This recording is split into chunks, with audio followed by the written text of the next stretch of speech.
Your internet school চ্যানেলে তোমাদের সকলকে স্বাগত। তো আজকে আমরা ক্লাস 8 এর রায়ান মার্টিন কোশ্চেন ব্যাংক অনুসারে মডেল সেট 5 এর কোশ্চেন অ্যান্সারগুলো সলভেশন করব। তো দেরি না করে চলো ভিডিওটা শুরু করা যাক। তো প্রথমে বলেছে টেনেন্স চালু হয় অপশান এ 1855 খ্রিস্টাব্দে, অপশান বি 1785 খ্রিস্টাব্দে, অপশান সি 1685 খ্রিস্টাব্দে, অপশান ডি 1585 খ্রিস্টাব্দে। সঠিকটা হচ্ছে অপশান এ 1855 খ্রিস্টাব্দে। তারপর 1-2 মহাবিদ্রোহের সময় ভারতের গভর্নর জেনারেল ছিলেন option A Lord Bentinck, option B Lord Dufferin, option C Lord Wellesley, option D Lord Canning. সঠিকটা হচ্ছে অপশান ডি লর্ড ক্যানিং। তারপর 1-3 ডিরোজিও ছিলেন অপশান এ হিন্দু কলেজের, অপশান বি মুসলিম কলেজের, অপশান সি খ্রিস্টান কলেজের, অপশান ডি বৌদ্ধ কলেজের শিক্ষক। সঠিকটা হচ্ছে অপশান এ হিন্দু কলেজের শিক্ষক। তারপর 1-4 ভারতের রেলপথ নির্মাণের প্রকল্প শুরু হয় অপশান এ 1553 খ্রিস্টাব্দে, অপশান বি 1653 খ্রিস্টাব্দে, অপশান সি 1753 খ্রিস্টাব্দে, অপশান ডি 1853 খ্রিস্টাব্দে। সঠিকটা হচ্ছে অপশান ডি 1853 খ্রিস্টাব্দে। স্কুলি কাহিনী নিবন্ধ লিখতেন option A Dwarkanath Thakur, option B Ramkumar Vidyaratna, option C Mrityunjay Vidyalankar, option D Rabindranath Thakur. সঠিকটা হচ্ছে অপশান বি রামকুমার বিদ্যারত্ন। তারপর 2-1 ভারত মাতা চিত্রটি কে অঙ্কন করেছিলেন? উত্তরটা হচ্ছে অবনীন্দ্রনাথ ঠাকুর। তারপরে 2 বলেছে প্রতি মাইল রেলপথ বানাতে কটি করে স্লিপার লাগতো? উত্তরটা হচ্ছে 2000টি। তারপর 2-2 ব্রিটিশরা কোন উপনিবেশিক অঞ্চলকে সবচেয়ে দামি রত্ন হিসেবে বর্ণনা করতে? উত্তরটা হচ্ছে ভারতকে। তারপরে হচ্ছে 2-4 1879 কৃষকদের সুবিধার জন্য উপনিবেশিক প্রশাসন যে আইনটি রচনা করেন তার নাম কি? নাম হলো এগ্রিকালচারিস্টিক রিলিফ অ্যাক্ট। তারপর 2-5 জেমস অগাস্টাস হিকির প্রকাশিত সাপ্তাহিক পত্রিকাটির নাম কি? উত্তরটা হচ্ছে বেঙ্গল গ্যাজেট। তারপর 3-1 ভারতের সর্বপ্রথম ভাইসরয় নিযুক্ত হন লর্ড ক্যানিং। তারপর 3-2 বাহাদুর শাহকে ড্যাশে নির্বাসন দেওয়া হয়েছিল? উত্তরটা হচ্ছে রেঙ্গুনে। তারপর 3-3 কংগ্রেসের আবেদন নিবেদন পদ্ধতিকে ড্যাশ বলে ব্যঙ্গ করা হতো? উত্তরটা হচ্ছে 3 দিনের তামাশা। তারপরে 3-4 1911 খ্রিস্টাব্দে বঙ্গভঙ্গ রদ করা হয়েছে? 3-5 ড্যাশ সাগরে কন্যা শিশু ভাসানোর প্রথা নিষিদ্ধ করেছিলেন? উত্তরটা হচ্ছে লর্ড ওয়েলেসলি। স্তম্ভ মেলাও ক স্তম্ভে বলেছে কে বলেছে? বঙ্গভঙ্গ। 2 বলেছে লর্ড নর্থ ব্রুক। তারপরে 3 বলেছে রানী ভিক্টোরিয়ার শাসন। 4 বলেছে 1875 খ্রিস্টাব্দ। 5 বলেছে মহাদেব গোবিন্দ রানাডে। আর খ স্তম্ভে এতে বলেছে আলিগড় অ্যাংলো ওরিয়েন্টাল কলেজ। বিতে বলেছে প্রার্থনা সমাজ। সিতে বলেছে 1858 খ্রিস্টাব্দের 1 নভেম্বর। ডিতে বলেছে নাট্যাভিনয় নিয়ন্ত্রণ আইন। ইতে বলেছে লর্ড কার্জন। তাহলে 1-টা হচ্ছে ই, তারপরে 2-টা ডি, তারপরে 3-টা সি, 4-টা এ আর 5-টা হচ্ছে বি। তারপরে 5-1 হিন্দু মেলার প্রতিষ্ঠাতা হলেন নবগোপাল মিত্র। এটা হচ্ছে ঠিক। তারপরে 2 বলেছে রায়ত আলী বন্দোবস্ত প্রবর্তনের অন্যতম উৎসাহী ব্যক্তি ছিলেন ফিলিপ ফ্রান্সিস। এটা মিথ্যা হবে। তারপর 5-3 শিবাজি উৎসব চালু করেন সরলা দেবী। এটাও মিথ্যা। তাহলে 4 বলেছে ভারতের জাতীয় কংগ্রেসের বার্ষিক অধিবেশনকে ব্যঙ্গ করে বলা হতো 4 দিনের তামাশা। এটা মিথ্যা। তারপর 5-5 দ্বিতীয় ইঙ্গ বার্মা যুদ্ধ হয় 1852 খ্রিস্টাব্দের এপ্রিল মাসে। এটা হচ্ছে সত্য। তারপরে হচ্ছে 6 বেমানান শব্দটি খুঁজে বার করো। একে বলেছে পণ্ডিতা রমাবাই, বেগম রোকেনি, শুভলক্ষ্মী।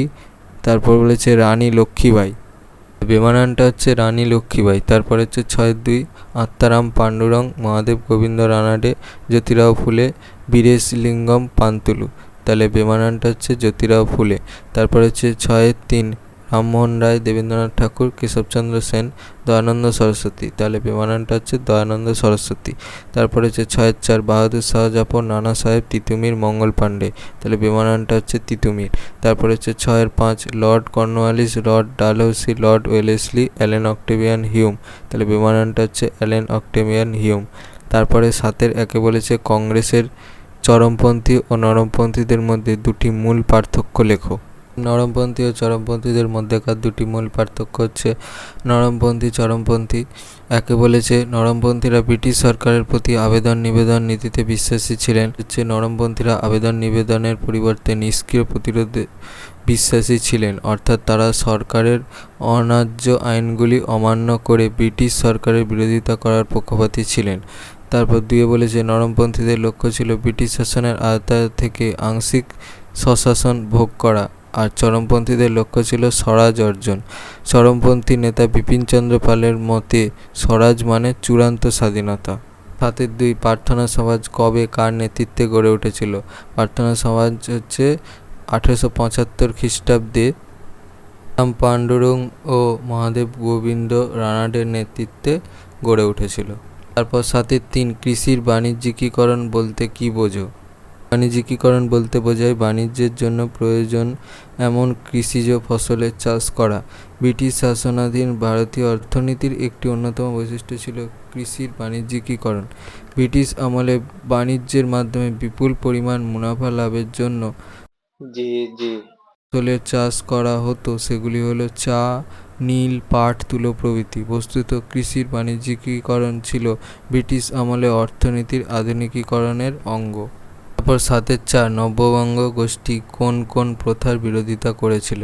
কলকাতায় হিন্দু কলেজের শিক্ষক হেনরি লুই ভিভিয়ান ডিরোজিওর ছাত্রদের নব্যবঙ্গ বা ইয়ং বেঙ্গল বলা হতো। নববঙ্গ গোষ্ঠীর সামাজিক কুপ্রথার বিরোধিতা। নববঙ্গ গোষ্ঠীর সমাজে প্রচলিত বিভিন্ন প্রথা ও রীতিনীতি বিরোধিতা করেছিল।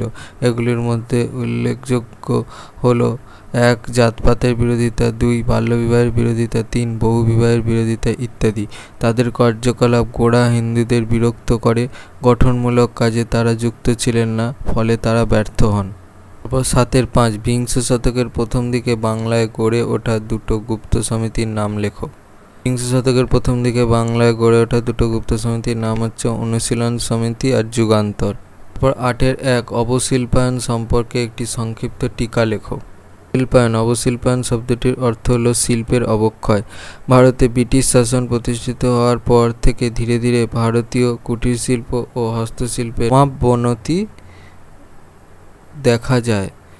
1813 খ্রিস্টাব্দের সনদ আইনে ভারতের ইস্ট ইন্ডিয়া কোম্পানির একচেটিয়া বাণিজ্যের অবসান ঘটে ও অবাধ বাণিজ্য নীতি ঘোষিত হয়। এর ফলে ইংল্যান্ডে উৎপাদিত পণ্যে ভারতের বাজার ভরে যায় এবং এই অসম প্রতিযোগিতায় ভারতীয় শিল্পগুলি ধ্বংস হয়ে যায়। ভারতীয় শিল্পের এই অবক্ষয় অবশিল্পায়ন নামে পরিচিত। ঔপনিবেশিক যুগে ভারতের ওপর অবশিল্পায়নের প্রভাব। ঔপনিবেশিক যুগে ভারতীয় অর্থনীতি, সমাজ ও রাজনীতির ওপর অবশিল্পায়নের প্রভাব ছিল সুদূরপ্রসারী। কুটির শিল্পের ধ্বংস সাধন। উন্নত প্রযুক্তি নির্ভর যন্ত্রচালিত ব্রিটিশ উৎপাদন ব্যবস্থায় উৎপাদিত পণ্যের মান ছিল অনেক ভালো, ফলে ব্রিটিশ পণ্যের সঙ্গে প্রতিযোগিতায় কুটির শিল্পের অবক্ষয় ঘটে। হস্তশিল্পের ধ্বংস সাধন। ভারতীয় হস্তশিল্পের স্থান নেয় ইংল্যান্ডের বিভিন্ন কোম্পানিতে উৎপাদিত হস্তশিল্প দ্রব্য। তাঁত, কাঠ ও চর্মশিল্পের চরম অবনতি ঘটে। বেকারত্ব বৃদ্ধি। দেশীয় হস্তশিল্প ও কুটির শিল্পের অবনতি হলে এর সঙ্গে যুক্ত কারিগররা কর্মচ্যুত হয়, ফলে বেকারের সংখ্যা বৃদ্ধি পায়। শহরের শ্রীহীনতা। দেশীয় বস্ত্রশিল্পের অবক্ষয়ের ফলে সুরাট, আহমেদাবাদ, ঢাকা প্রভৃতি শহরগুলি শ্রীহীন হয়ে পড়ে, এমনকি শহরগুলিতে জনসংখ্যা যথেষ্ট হ্রাস পায়। কৃষির উপর চাপ বৃদ্ধি। কর্মচ্যুত শিল্পী, শ্রমিক ও কারিগরেরা জীবিকার সন্ধানে কৃষিকাজে যোগ দিলে কৃষি অর্থনীতির ওপর চাপ বৃদ্ধি পায়।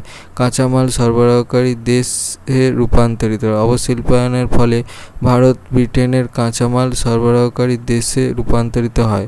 ভারত থেকে চা, নীল, কাঁচা তুলো, পাট, কাঁচা রেশম প্রভৃতি দ্রব্য এমনকি সস্তার শ্রমিকও ব্রিটেনের কলকারখানাগুলিতে সরবরাহ হতে শুরু করে। বিদেশি পণ্য আমদানিকারী রূপান্তর। দেশীয় শিল্পের অবক্ষয়ের ফলে ভারতীয় সুতিবস্ত্র, কাঠের ও চামড়ার শৌখিন দ্রব্য ভারত থেকে রপ্তানি হওয়া বন্ধ হয়ে যায়। এর পরিবর্তে ভারতীয়দের প্রয়োজনে বহু দ্রব্য ভারতে ব্রিটেন থেকে আমদানি হতে থাকে। সর্বোপরি অবশিল্পায়নের ফলে ভারতীয় সমাজে চরম দারিদ্র্য ও অর্থসংকট দেখা দেয়।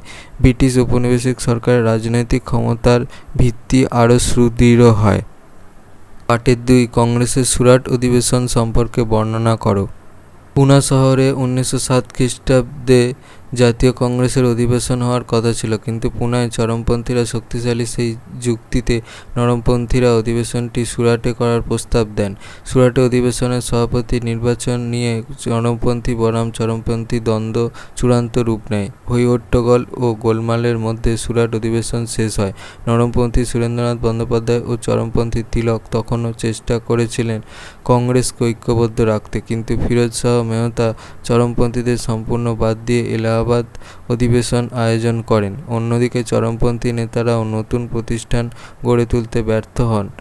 ফলে কার্যত সর্বভারতীয় জাতীয়তাবাদী আন্দোলন নরমপন্থী বনাম চরমপন্থী বিবাদে ধাক্কা খেয়েছিল। এক রেল ব্যবস্থা সম্পর্কে টিকা লেখো। ভারতে ব্রিটিশ ঔপনিবেশিক শাসনের অন্যতম প্রতীক ছিল রেল ব্যবস্থা। ঔপনিবেশিক ভারতের রেল ব্যবস্থা উদ্দেশ্য ভারতের রেলপথ স্থাপনের ক্ষেত্রে কোম্পানির প্রধান উদ্দেশ্য ছিল ঔপনিবেশিক শাসনকে গতিশীল করে তোলা। রেলপথ স্থাপনের অপর উদ্দেশ্যটি ছিল ভারতের এক অঞ্চল থেকে অন্য অঞ্চলে দ্রুত সেনাবাহিনীর যাতায়াতকে নিশ্চিন্ত করা। রেলপথ নির্মাণ প্রকল্পের সূচনা 1853 খ্রিস্টাব্দে বড়লাট ডালহৌসির আমলে রেলপথ নির্মাণের প্রকল্প শুরু হয়। প্রথম দিকে পরিকল্পনা ছিল রেলপথের দ্বারা ভারতের বাজারকে ব্রিটিশ পণ্যের বাণিজ্যের উপযোগী করে তোলা হবে। এই লক্ষ্যের পাশাপাশি বন্দর শহর, বিভিন্ন বাজার এবং কাঁচামাল উৎপাদনের জায়গাগুলিকে রেলপথ দিয়ে যুক্ত করার পরিকল্পনা নেওয়া হয়। মূলধন বিনিয়োগ রেলপথ নির্মাণ ছিল এক ব্যয়বহুল প্রকল্প। এই প্রকল্পে ব্রিটিশ মূলধন বিনিয়োগের ব্যবস্থা করা হয়। চুক্তি রেলপথ তৈরির দায়িত্ব পাওয়া কোম্পানিগুলিকে 99 বছরের চুক্তিতে করহীন জমি দেওয়া হয়েছিল। বলা হয়েছিল চুক্তির মেয়াদ শেষ হলে রেলপথ ব্রিটিশ সরকারের দখলে যাবে। উপযোগিতা কম ভাড়ায় প্রচুর পরিমাণে ব্রিটিশ পণ্য রেলপথের সাহায্যে দেশের ভিতরের বাজারগুলোতে পৌঁছে দেওয়া অনেক সহজ হয়। রেলপথ তৈরির সমস্ত সরঞ্জাম, লোহা, এমনকি কয়লাও ব্রিটেন থেকে নিয়ে আসার ফলে ব্রিটেনের অর্থনীতি চাঙা হয়ে ওঠে। ভারতীয়দের ওপর প্রভাব রেলপথ বসাতে গিয়ে কৃষিক্ষেত্রে জল নিকাশি ব্যবস্থার ক্ষতি হয়, অনেক গাছ ও জঙ্গল কাটা পড়ে, পরিবেশ দূষিত হয়। রেলপথ বসাতে গিয়ে অরণ্যবাসী বিভিন্ন জনগোষ্ঠীর জমি, জীবিকা ও সামাজিক মর্যাদাকে আঘাত করা হয়। রেলপথ যে কাঁচামাল, পণ্য ও যাত্রী পরিবহনকে অনেক সহজ করে তোলে সে বিষয়ে কোনো সন্দেহ নেই। 9.2 নীল বিদ্রোহ সম্পর্কে ব্যাখ্যা দাও। বস্ত্রশিল্পে বিপ্লব হলে রঞ্জক দ্রব্য হিসাবে নীলের চাহিদা বেড়ে যায়। 1833 খ্রিস্টাব্দে সনদ আইনের সুবিধায় কোম্পানির উদ্যোগে বাংলার উর্বর মাটিতে নীল চাষ শুরু হয়। নীল চাষকে কেন্দ্র করে নীল চাষিদের মধ্যে ক্ষোভ দেখা দেয়। কারণ দাদন প্রথা। নীলকর সাহেবরা নীল চাষের জন্য বে এলাকা বা রায়তি চাষ বেশি পছন্দ করত। এই পদ্ধতিতে রায়ত বা চাষির জমিতে চাষির পরিশ্রমে নীল চাষ করা হতো। এজন্য চাষিকে অগ্রিম টাকা বা দাদন দেওয়া হতো। এর পরিমাণ ছিল বিঘা প্রতি 2 টাকা। এই টাকায় চাষের খরচ মিটত না, আবার উৎপন্ন নীল কম দামে বিক্রি করতে চাষি বাধ্য হতো। চাষি ইচ্ছামতো খাদ্যশস্য চাষ করতে পারত না। দাদনের টাকা সুদে আসলে বেড়ে চলত। চাষি নীল চাষের চক্র থেকে মুক্ত হতে পারত না। নীলকরদের অত্যাচার। কোনো চাষি নীল চাষ করতে অনিচ্ছুক হলে নীলকররা তার ওপর অত্যাচার করত, যেমন দৈহিক নির্যাতন, বলদ কেড়ে নেওয়া, ঘরবাড়ি ভাঙচুর বা আগুন লাগিয়ে দেওয়া, ছেলে মেয়েদের আটক করা ইত্যাদি। প্রশাসনের ভূমিকা। নীল চাষিরা প্রশাসনের কাছে প্রতিকারের প্রার্থনা করে নিরাশ হয়। আদালত নীল চুক্তিকে বৈধ বলে ঘোষণা করে। প্রত্যক্ষ কারণ। 2টি সরকারি ঘোষণা নীল চাষিদের উৎসাহ দান করে, যথা 1859 খ্রিস্টাব্দে বারাসাতের ম্যাজিস্ট্রেট অ্যাশলি ইডেন ঘোষণা করেন কোনো চাষি তার জমিতে নীল চাষ করবে কিনা সেটা তার নিজস্ব সিদ্ধান্ত, এ বিষয়ে তার ওপর জবরদস্তি করা যাবে না। 1859 খ্রিস্টাব্দে 17 আগস্ট পুলিশ কর্মীদের নির্দেশ দেওয়া হয় কোনো নীলকর অনিচ্ছুক চাষিকে নীল চাষে যাতে বাধ্য না করতে পারে সেদিকে লক্ষ্য রাখতে হবে। এই সমস্ত কারণের ফলশ্রুতিতে নীল চাষিরা জোট বাঁধে। দিগম্বর বিশ্বাস ও বিষ্ণুচরণ বিশ্বাসের নেতৃত্বে নীল চাষিদের বিদ্রোহ শুরু হয়। ফলাফল বাংলার ছোটলাট পিটার গ্র্যান্টের কাছে নীল চাষিদের আবেদনের পরিপ্রেক্ষিতে নীল তদন্ত কমিশন গঠিত হয় 1860 খ্রিস্টাব্দ। কমিশন নীল চুক্তি আইন অষ্টম আইন বাতিল করে নীল চাষিদের স্বেচ্ছাধীন করে। নীল চাষিদের এই আন্দোলন বাংলাদেশে জাতীয়তাবাদ সৃষ্টিতে সাহায্য করে। একই পেশায় চাষিদের ঐক্যবদ্ধ আন্দোলন সফল হয়। দীনবন্ধু মিত্রের নীলদর্পণ নাটক রচনা, হিন্দু প্যাট্রিয়ট পত্রিকার সম্পাদক হরিশচন্দ্র মুখোপাধ্যায়ের অকাল মৃত্যু, পাদ্রী জেমস লং এর কারাবাস বাঙালি জনমানসে আলোড়ন সৃষ্টি করে। 9-3 চরমপন্থীদের স্বরাজ ভাবনা সম্পর্কে লেখো। দেশের নরমপন্থী নেতাদের লক্ষ্য ছিল স্বায়ত্তশাসন অর্জন এবং চরমপন্থী নেতাদের লক্ষ্য ছিল স্বরাজ অর্জন করা। ধারণা বিপিনচন্দ্র পালের মতে স্বরাজ লাভ মানে পূর্ণ স্বাধীনতা লাভ করা। অরবিন্দ ঘোষ একই মত পোষণ করতেন। বাল গঙ্গাধর তিলক এর মতে প্রশাসনের ভারতীয়করণ করার পর স্বরাজ প্রতিষ্ঠিত হতে পারে। বেশিরভাগ কংগ্রেসি নেতাই মনে করতেন স্বায়ত্তশাসনের অধিকার থেকে একটু বেশি স্বাধীনতা প্রাপ্তি হলো স্বরাজ। তা কিন্তু পূর্ণ স্বাধীনতা নয়। স্বরাজ লাভের কল্পনা ও মোহ বেশ কিছু তরুণকে প্রভাবিত করে। লক্ষ্য অর্জন করতে না পেরে তারা আবার কংগ্রেসের গতানুগতিক কর্মসূচি ও আন্দোলনে নিজেদের যুক্ত করে। এই ভিডিওটা ভালো লাগে থাকে তাহলে ভিডিওটাকে অবশ্যই লাইক করে দিও এবং আমাদের চ্যানেলটাকে অবশ্যই সাবস্ক্রাইব করে দিও। এই ধরনের ভিডিওর নোটিফিকেশান জলদি পেতে হলে আমাদের চ্যানেলটাকে সাবস্ক্রাইব করার পাশাপাশি পাশে থাকা বেল আইকনে গিয়ে অবশ্যই ক্লিক করে দিও, যাতে করে ভিডিও আপলোড হওয়ার সাথে সাথেই তোমরা তার নোটিফিকেশান পেয়ে যাও। আর দেখবে এই ভিডিওর ডিসক্রিপশানে আমাদের টেলিগ্রাম এবং হোয়াটসঅ্যাপ গ্রুপের লিঙ্ক দেওয়া আছে, সেখানে তোমরা জলদি জয়েন হয়ে যাও। এই সমস্ত কোশ্চেন অ্যান্সার সলভেশনের পিডিএফ এবং অন্যান্য সাজেশনের ফ্রি পিডিএফগুলো কালেকশন করার জন্য। তো আজকের মতো ভিডিওটা এই পর্যন্তই, দেখা হচ্ছে পরবর্তী ভিডিওতে।